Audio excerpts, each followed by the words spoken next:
औरत उम्र के चाहे जिस पड़ाव पर हो, अपने जीवन में कितनी ही बिजी क्यों ना हो, उसके दिल में तब अलग ही खुशी छा जाती है जब उसके मायके से कोई खुशी का संदेशा आता है और वह सब कुछ छोड़ छाड़ कर मायके का रुख कर लेती है। आज मेरी भी स्थिति कुछ वैसी ही हो गई थी जब भैया ने जतिन यानी अपने बेटे की शादी की सूचना मुझे फ़ोन पर दी थी। मेरा मन मयूर नाच उठा। भैया ने बहुत दबाव डालकर शादी से 1 महीने पहले ही मुझे बुलाया था। साथ ही बड़े अधिकार से दशहरी आम की फरमाइश भी की थी। भैया की आवाज़ में वही हमेशा वाला प्यार मनोहार पाकर मन खुशी से झूम उठा। फिर तो मेरा मन पूरे दिन पीछे छूट गए मासूम बचपन और बेफिक्र जवानी के दिनों में डुबकी लगाता रहा। मैं उसी समय से अपने सारे कामों को झटक बड़े ही उत्साह से शादी में जाने की तैयारियों में लग गई। एक ही हफ्ते में मैंने लखनऊ की खास साड़ियाँ, सूट और होने वाली बहू के लिए सोने के कंगन के साथ साथ ढेरों नमकीन, मिठाइयाँ और दशहरी आम के टोकरे बनवा लिए थे। एक बार फिर सारे घर की जिम्मेदारियां सासू माँ को सौंप निश्चिंत होकर पटना के लिए रवाना हो गई। आशा के अनुकूल भैया खुद स्टेशन पर मुझे लेने आए थे। स्टेशन से निकलते ही एक बार फिर नजर आया अपना वही पुराना पटना शहर। ट्रैफिक की जानी पहचानी कानफोड़ आवाज़ें, सड़क के किनारे छोटी छोटी दुकानें, भागते व्यस्त लोगों की भीड़, समोसे और जलेबियों के तले जाने की पहचानी खुशबू के साथ आसपास फैला वातावरण भी अपने आप में अपनापन समेटे मुझे रोमांचित कर रहा था। इन सब के बीच से गुजरती गाड़ी तेजी से घर की ओर दौड़ रही थी, जहां पहुंचने का दिल बेसब्री से इंतज़ार कर रहा था। घर पहुंच फ्रेश होकर बैठते ही चाय पानी के साथ साथ बातों का सिलसिला शुरू हो गया। भैया भी मुझे कुछ ज़्यादा भाव देते हुए भाभी से बोले, सुनती हो नैना, निधि के आने से सबसे बड़ा फ़ायदा तुम्हारा ही होगा। तुम्हारे काम में हाथ बटाने के साथ साथ सारे रस्मों रिवाज निभाने में भी तुम्हारी सारी परेशानियां दूर कर देगी। माँ के साथ हर शादी ब्याह में शामिल होने से इसे सारे रस्मों रिवाज याद हैं। यह सब बोलकर भैया शायद पहले की तरह मुझे महत्व देना और अपना अटूट प्यार जताना चाह रहे थे, लेकिन न जाने क्यों मुझे उनके शब्द खोखले लगे। अब रस्मों का क्या है, निभाए ही कितने जाते हैं। भाभी अपने चेहरे पर एक जबरदस्ती की मुस्कान लाते हुए बोली। भाभी की आंखें और बोलने के लहजे ने मेरे सारे उत्साह पर पानी फेर दिया। मैं उठकर नमकीन और मिठाइयाँ निकालकर टेबल पर रखने लगी, जिसे देखकर भैया बोले, अरे ये क्या रे चुटकी, ये तूने क्या किया है? पूरी की पूरी लखनऊ शहर की मिठाइयाँ ही खरीद कर ले आई है। लखनऊ वालों के लिए कुछ छोड़ा भी है या नहीं? बस बस भैया, इतना ज़्यादा भी नहीं है। शादी ब्याह का घर है, देखते ही देखते ये सारी मिठाइयाँ खत्म हो जाएंगी। मेरे बोलने के साथ ही भाभी का कटाक्ष चल पड़ा। पहले की बात कुछ और थी, अब किसके पास इतना समय है कि महीना भर अपना घर छोड़कर शादी ब्याह में रौनक बढ़ाने और पकवान खाने आएगा। 1-2 दिनों के लिए कोई आ जाए यही बहुत है।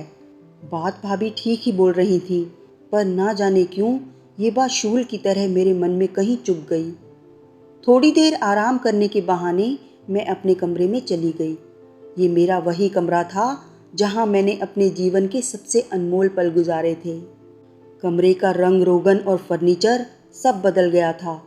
रह गई थी चंद यादें और मेरे नन्हे हाथों से बनी पेंटिंग, जिसमें मैं भैया को राखी बांध रही थी।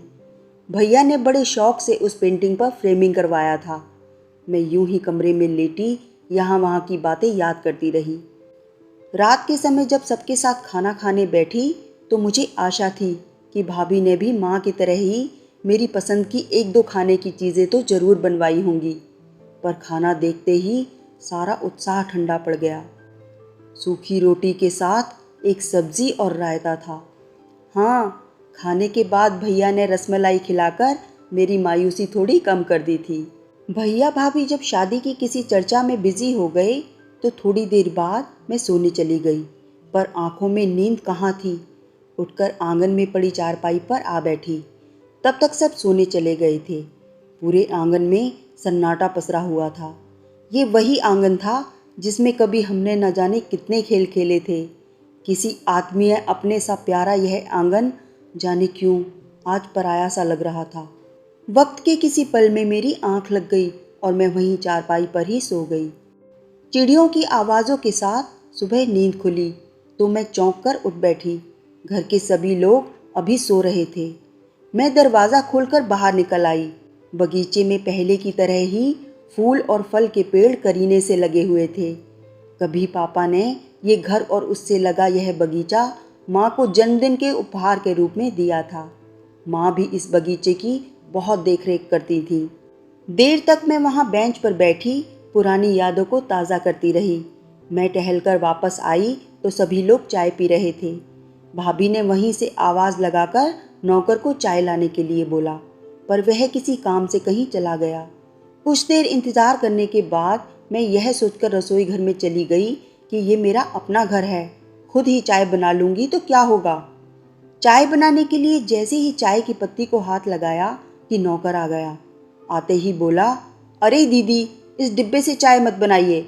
इस डिब्बे से सिर्फ साहब और मेम साहब के लिए चाय बनती है, आप दूसरे डब्बे से बनाइए। इतना बोलकर उसने एक दूसरा डब्बा थमा दिया।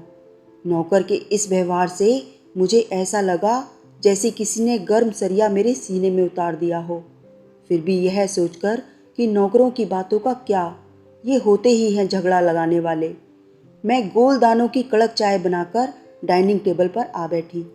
तभी कहीं से भाभी भी वहाँ पर आ गई और बोली, ये क्या निधि, आज तुम गोल दाने वाली चाय पी रही हो?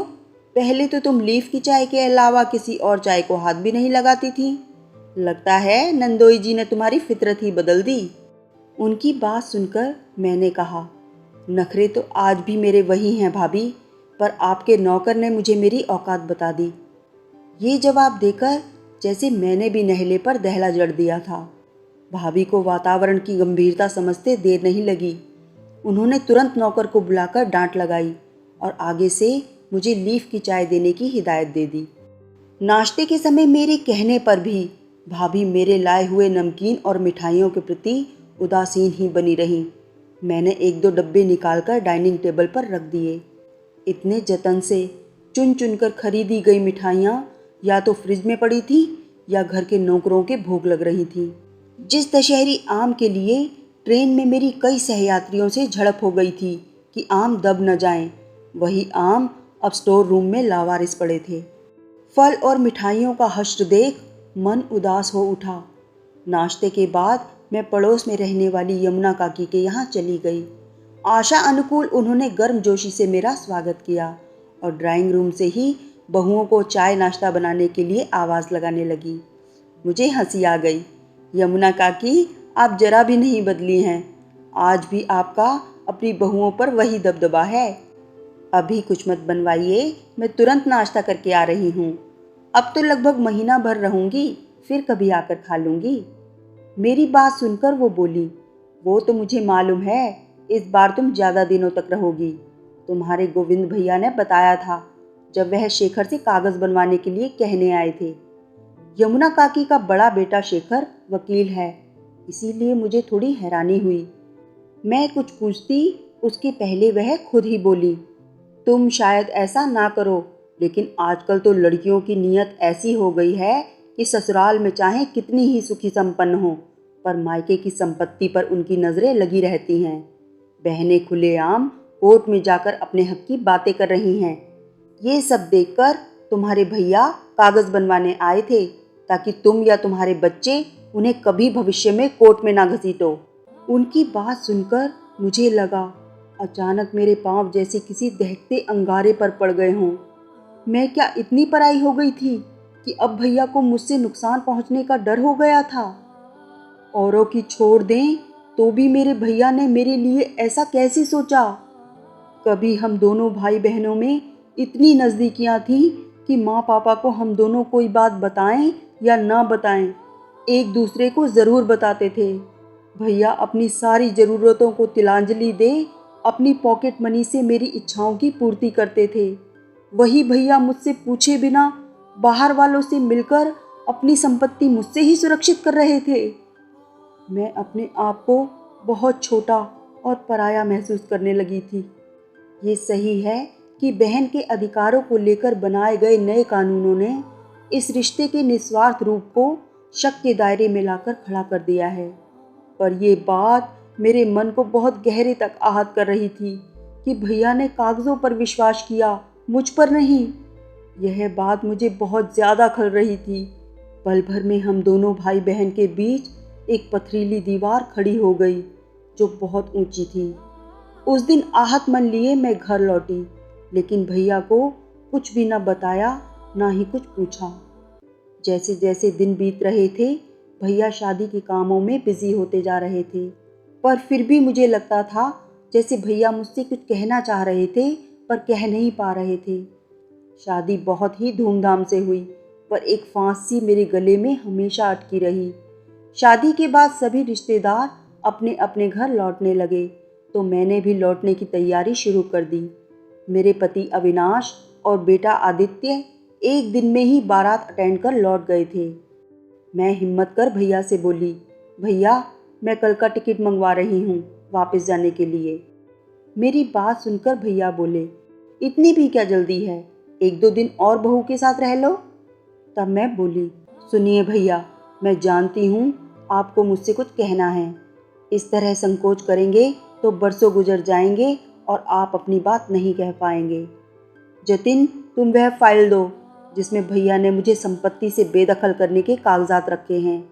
मैं उस पर साइन कर दूं ताकि भैया मेरे जाने के बाद निश्चिंत रहें। मेरी बातें सुन भैया जड़ से हो गए। जतिन वह फाइल ले आया जो भैया के कमरे में रखी हुई थी। रुको जतिन, निधि तू साइन मत कर, मैं ये विचार छोड़ चुका हूँ, वरना तुमसे ज़रूर बात करता।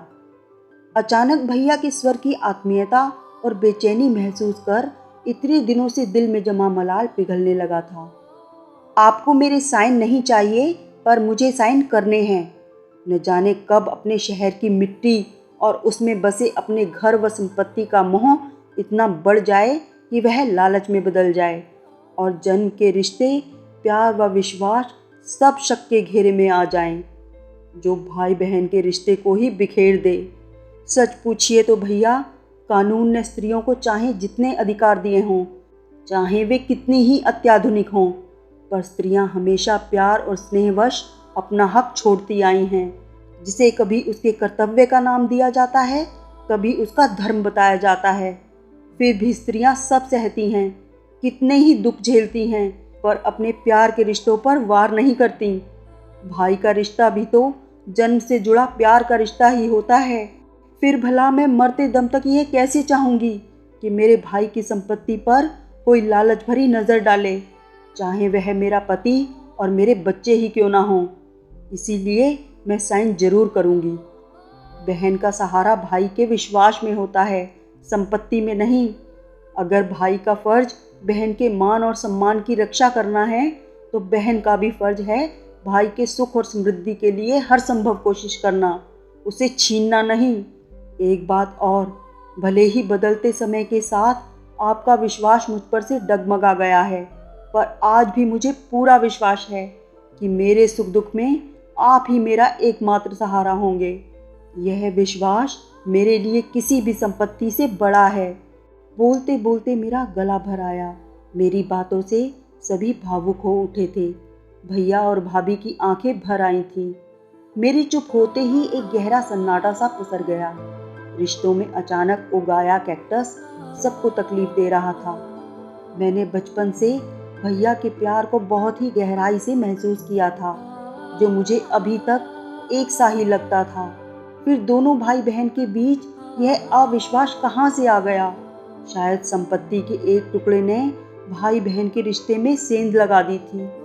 जिस प्यार, विश्वास और अपनेपन को हम बचपन से रिश्तों में महसूस करते हैं, उनके होने का विश्वास रखते हैं, अगर हमारा वही विश्वास और भ्रम टूटता है तो सिर्फ हैरानी ही नहीं होती, गहरा दर्द भी महसूस होता है।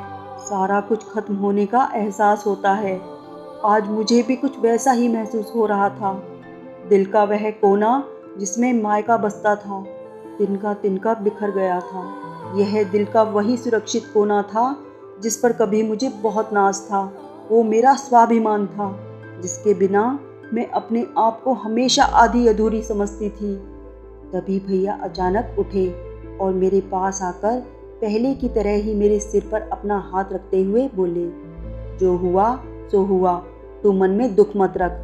मैं तुझे विश्वास दिलाता हूँ, जब तक मैं जिंदा हूँ तुम्हारे प्यार, विश्वास और अधिकार को कोई ठेस नहीं पहुँचाएगा। यह वादा है मेरा तुझसे। तभी मेरे मुंह से अचानक मासूमियत से निकल पड़ा, मुझे सिर्फ प्यार का अधिकार चाहिए, संपत्ति का नहीं। मेरे इतना बोलते ही अचानक सभी के चेहरों पर मुस्कान आ गई और अब तक बोझिल बना वातावरण काफ़ी हद तक हल्का हो गया। दूसरे दिन स्टेशन जाने के लिए निकलते समय भाभी ने प्यार से मुझे सीने से लगा लिया। उनकी आंखों से आंसू बह निकले और अचानक मुझे माँ की याद ताज़ा हो गई। भैया और जतिन की आंखें भी भर आईं। सौम्या ने मेरे गले से लिपटते हुए मुझसे फिर से जल्दी आने का आग्रह किया तो दिल का कोना कोना प्यार से सराबोर हो गया। मन में जमा अब तक का सारा क्लेश धुल गया। इस भावभीनी विदाई ने सारे गिले शिकवे मिटा दिए और रह गया एक सुखद एहसास, जो मेरे मायके की सबसे बड़ी सौगात थी।